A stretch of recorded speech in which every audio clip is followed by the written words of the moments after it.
Catarina Martins, faz favor. Muito obrigada, Sr. Presidente. Sr. Primeiro-Ministro, nós temos instrumentos concretos para valorizar os salários e para combater a precariedade.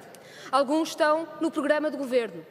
O combate aos contratos a prazo está no programa de governo para todas as gerações. E os contratos a prazo em Portugal, e isto não é matéria de opinião, é matéria de facto, pesam o dobro do que pesam no resto da União Europeia. E, portanto, nós temos um problema. E se o Partido Socialista teme mexer na legislação laboral com medo de Bruxelas, saiba que em relação aos contratos a prazo, até Bruxelas já diz que nós temos de mexer. E, portanto, está na altura do Governo agir. Assim como o combate ao trabalho temporário, que está no estudo que fizemos sobre o combate à precariedade, em conjunto, Governo, Partido Socialista e Bloco de Esquerda. É a altura de avançar. Na verdade, a maior parte das pessoas deste país, como dizem os dados do Ministério do Trabalho, não vê o seu salário valorizado. E quando pensamos que os salários, mesmo nos contratos sem termo, perderam 16% nos tempos da Troika, pelo menos, sabemos que a expectativa popular de que a este ciclo político corresponda também uma melhoria efetiva das condições de vida da generalidade dos trabalhadores não se está a concretizar e nós temos de a concretizar. E, portanto, é uma escolha do Governo.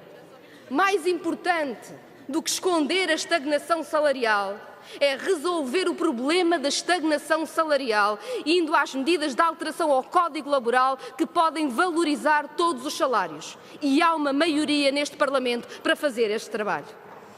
Sr. Primeiro-Ministro, eu queria acabar fazendo-lhe só uma última pergunta sobre um outro tema. É sobre o Tejo. As análises oficiais confirmam a responsabilidade da celulose e, em particular, da Celtejo. O Bloco apresentou aqui repetidas iniciativas para reduzir a produção da Celtejo à sua capacidade de tratamento de efluentes. Foram chumbadas essas medidas por CDS, PSD, PS, PCP. Vê-se que tínhamos razão.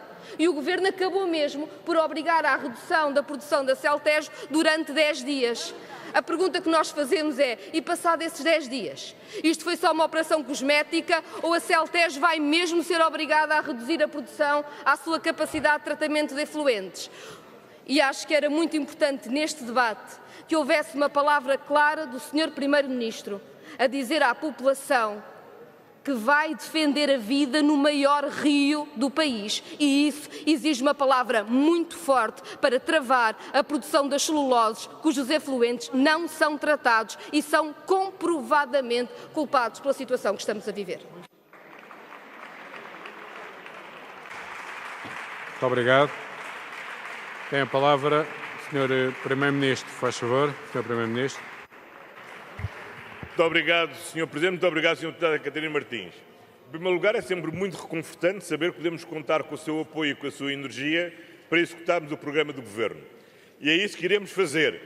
Já o faríamos de qualquer forma, mas com a sua energia faremos com certeza ainda melhor.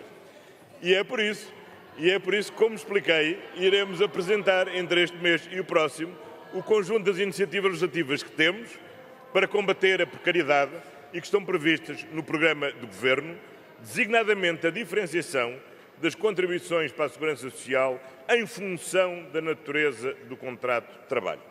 É isso que iremos fazer. E é assim também que continuaremos a dinamizar a contratação coletiva, porque uma condição fundamental para reforçar e termos uma boa evolução dos níveis das condições salariais é reforçar a contratação coletiva.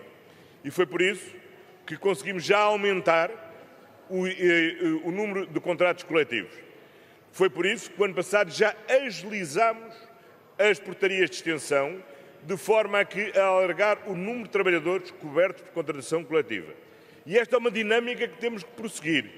E, graças a essa negociação, a média, o ano passado, dos contratos negociados, do vencimento salarial negociado da contratação coletiva, aumentou 2,6%. Para uma inflação de 1,4%, o que significa um aumento real de 1,2% no conjunto dos salários objeto da contratação coletiva e objeto das portarias de extensão, consequentemente. Quanto ao Rio Tejo, as análises realizadas são claras quanto à responsabilidade da situação por parte da indústria das celuloses. A medida cautelar que foi adotada é uma medida cautelar que terá necessariamente continuidade se não se verificar uma alteração. E algo que iremos fazer é proceder a uma alteração das licenças de descarga, porque as licenças de descarga não estão indexadas ao nível dos caudais do Tejo, e aquilo que temos verificado é que estas descargas, cumprindo a licença, a verdade é que, com as novas condições climáticas, e em particular os níveis de pluviosidade e os níveis hidrológicos, temos um caudal inferior à capacidade de tratamento que o caudal deveria ter para a quantidade de efluentes que estão a ser descarregados. E é por isso que prevemos a necessidade de alterar essas licenças de descarga, de forma a que as licenças de descarga não possam deixar de ter em conta a capacidade que o rio tem e que varia necessariamente de acordo com as condições hidrológicas para proceder ao tratamento e à diluição própria dos afluentes, sem que eles se depositem como se depositaram nas albufeiras das duas barragens e, em particular, na do Fratel. Muito obrigado.